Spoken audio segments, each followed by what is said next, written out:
Transaction based वालों का तो बेस्ट टाइम निकल गया, बिकॉज अब वॉल्यूम नीचे जाएगा जो 30-35% की अर्निंग ग्रोथ भी दे सकता है।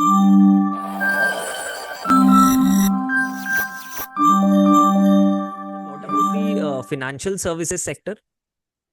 So you're talking about wealth management, or you're talking on Wealth the lending management, side? PMS, and mutual funds, AMCs. या सो देखो अभी क्या है कि you have to understand this, like ये स्टॉक्स ना बेसिकली कुछ फी बेस्ड है और कुछ ट्रांजेक्शन बेस्ड है। ट्रांजेक्शन बेस्ड वालों का तो बेस्ट टाइम निकल गया, बिकॉज अब वॉल्यूम नीचे जाएंगे, राइट? ठीक है, और स्टॉक अगर लोगों के फंसेंगे तो चर्न नहीं होंगे, right? So transaction based business is, so I can not name the companies, but transaction business based businesses का almost I think you are closer to the top. हाँ, क्लोजर टू द टॉप। एक हो सकता है कि NSC के IPO के पहले का आपको पॉप मिल जाए, एंड देन 1-1.5 साल का एक टाइम करेक्शन, और उसके बाद जो इंडिविजुअल कंपनीज होंगी जिनके नंबर्स आएंगे वो चलेंगे। अब आते हैं वेल्थ मैनेजमेंट साइड में। वेल्थ मैनेजमेंट साइड में अब ये देखना होगा कि ये देखो ये फ्लो मेंटेन है, बिकॉज ये सारा कुछ तो फ्लो पे ही चल रहा है, राइट?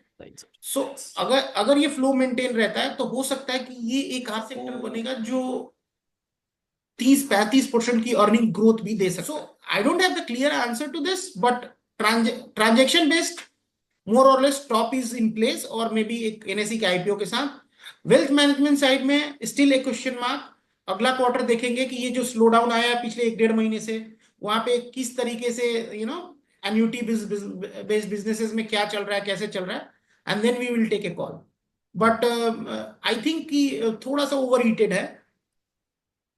कोई भी स्टॉक्स आप देखो 40 टाइम, 35 टाइम्स, 45 टाइम्स, मतलब ठीक है। ये ऐसा कुछ मतलब रिस्क फ्री बिजनेस नहीं है जहां पे आप मतलब एफएमसीजी की वैल्यूएशन दे रहे हो वेल्थ मैनेजमेंट कंपनीज को, राइट? सो अगेन ये कैपिटल मार्केट लिंक बिजनेसेस हैं और ये वोलाटाइल हो सकते हैं। जो लोग सोच रहे हैं कि capital market businesses are very volatile, right? So I have seen it everything. So 2013 में या 2016 में या 2020 में capital market businesses are can be like really really volatile, right? So वहां पे आप इस तरीके की यूनिफॉर्मिटी ऑफ ग्रोथ, लाइक ये ग्रोथ आएंगे ही आएंगे, और 30% की कैगर से ईपीएस ग्रोथ होगी, 30% के कैगर से टॉप लाइन ग्रोथ होगी, ऐसा मुश्किल रहेगा।